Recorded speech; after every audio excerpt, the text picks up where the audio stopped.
وہی ڈیسائیڈ کرے گا سونے کا کون سا زیور بنانا ہے. جس نے کپڑا خریدا وہی ڈیسائیڈ کرے گا اس کپڑے کا کیا بنانا ہے. جناب والا جس نے دکان خریدی وہی فیصلہ کرے گا اس دکان میں مجھے کس چیز کا بزنس کرنا ہے.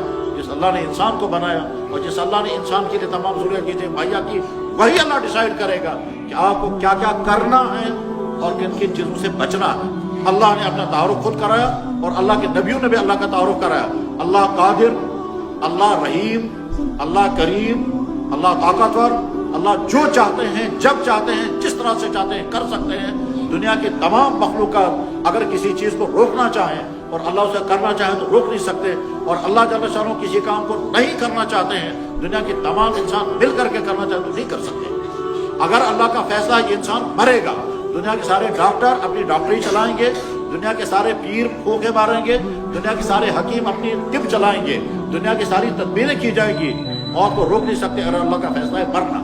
اور اگر اللہ کا فیصلہ ہے کہ تمہیں ابھی جینا ہے تو جناب والا 10 کینسروں میں مبتلا انسان زندہ ہے. میں ایسے انسان کو جانتا ہوں کہ جو 15 سال سے ڈائلیسس کر رہا ہے. 15 سال پہلے کڈنیاں فیل ہو چکی ہیں. وہ چاہتا ہے میں مروں لیکن مر نہیں پا رہا ہے کیونکہ بہت ابھی آئی نہیں. فیصلے اللہ کے ہاتھ سے ہوتے ہیں. جس اللہ نے ہم کو پیدا کیا، ہماری ساری ضرورتیں مہیا کی، ہم کو انسان بنایا اور انسان ہونے کے ناطے ہمیں جو کچھ چاہیے تو ساری چیزیں مہیا کی، اسی اللہ کا حکم چلے گا. اس اللہ کے اسی حکم کا نام ہے اسلام. اب ہم جب کہیں گے یا اللہ آپ نے ہم کو پیدا کیا، یہ ساری چیزیں آپ کی دی ہوئی ہیں، ہماری زندگی کی جتنی سہولیات جتنی خوشیاں وہ آپ کی مہیا کی ہوئی ہیں، تو اب ہم چاہتے ہیں کہ ہم آپ کی مرضی کے مطابق زندگی گزاریں. اگر نہیں گزاریں پھر کیا ہوگا؟ تو اللہ تعالیٰ جواب میں فرمائیں گے تم میری زمین پر بس کر، میری نعمتیں کھا کر، میرا دیا ہوا جسم استعمال کر کے، پھر اگر میرا حکم ماننے کو تم تیار نہیں، یا مجھے مانو گے اور مجھے مانو میرا حکم نہیں مانو گے، یا نہ میرا حکم مانو گے نہ مجھے مانو گے، تو تم بدترین مخلوق ہوگے اور تم جانوروں سے زیادہ بدتر ہو. ان الذین کفروا من اہل الکتاب والمشرکین فی نار جہنم خالدین فیہا اولئک هم شر البریہ. وہ انسان جو اللہ کی زمین پر رہ رہا ہے، اللہ کی پیدا کی ہوئی چیزیں کھا رہا ہے، اللہ کا دیا ہوا جسم استعمال کر رہا ہے اور پھر کہتا ہے میں اللہ کو نہیں مانتا، یا اللہ تو ہے مگر اس کی بات ماننے کے لیے میں تیار نہیں ہوں. اللہ یہ فرماتے ہیں یہ جانوروں سے زیادہ بدتر ہے. اولئک کالانعام بل هم اضل.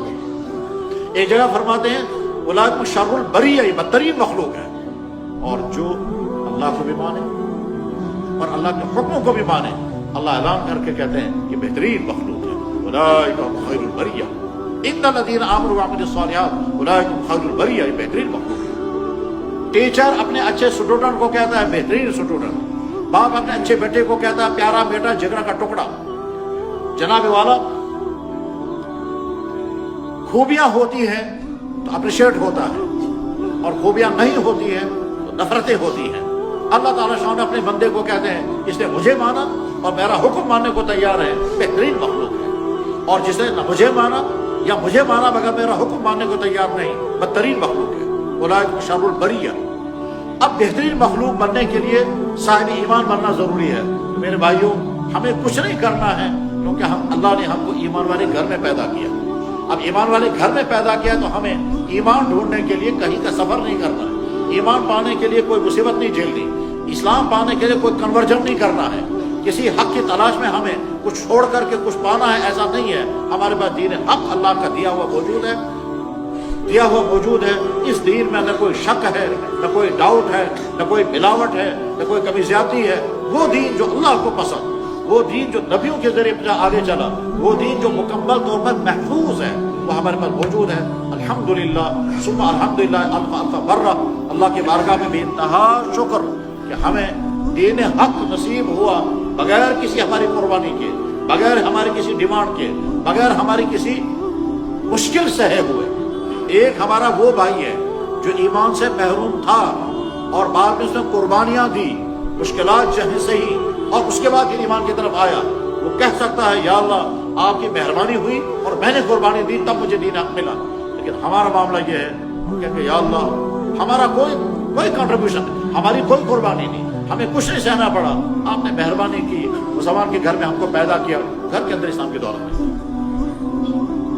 میرے بھائیوں آپ میں سے جو پڑھے لکھے لوگ ہیں ضرور وہ لٹریچر پڑھیں، ضرور وہ کتابیں پڑھیں جن کتابوں میں